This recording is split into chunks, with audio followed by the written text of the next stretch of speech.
Saffron is the most expensive spice in the world because you get only 3 stigmas that become the spice after drying from one saffron crocus flower.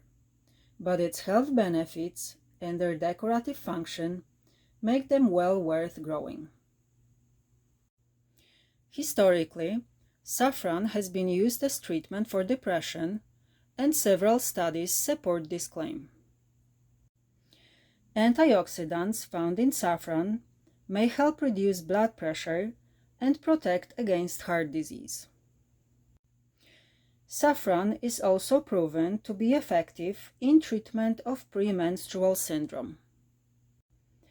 Crocin and quercetin that saffron contains may improve learning and memory function. Moreover, human studies show that saffron improves the functioning of the retina in people with age-related macular degeneration.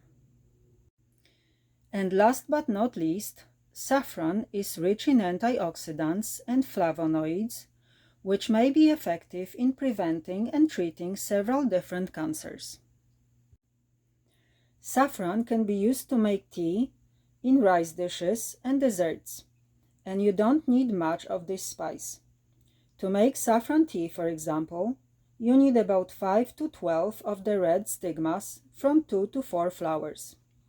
And note of caution, high doses of saffron can cause poisoning.